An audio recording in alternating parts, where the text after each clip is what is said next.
And finally, we have to talk about the Minnesota Timberwolves, a team I was very high about coming into the regular season, and everything is bad around the Timberwolves right now. The vibes are not good. Rudy Gobert is out with COVID. Anthony Edwards is, basically standing in for one entire possession in one game with his hands on his hips, watching the offense being run. They got blown out on Monday night by the Knicks at home. Their defense has been bad. The Rudy Gobert, Karl Towns, and Anthony Edwards have not fit well together on the court.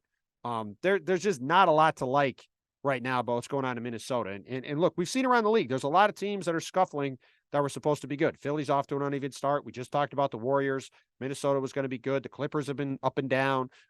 There's a lot of teams. Miami's been bad. There's a lot of teams that are sort of all over the place, but Minnesota went all in to get Rudy Gobert. That was a trade that was supposed to allow them to win a ton of regular season games and be really good right now.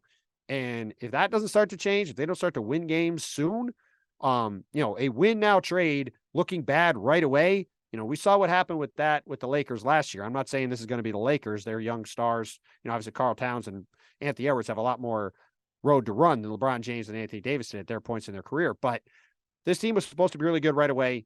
They're pretty middling to not very good now, and they've had a very, very easy schedule in terms of opponents to start the year, at least projected opponents and what they were supposed to be. So things aren't going to get any easier from here.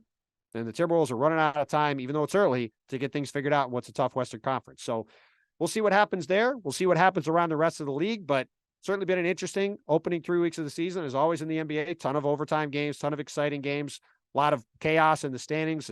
We've got Utah at the top of the standings and teams like the Clippers and Lakers and Nets down at the bottom.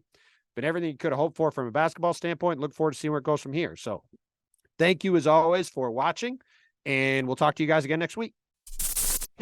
Thank you for watching ESPN on YouTube. For live streaming sports and premium content, subscribe to ESPN+.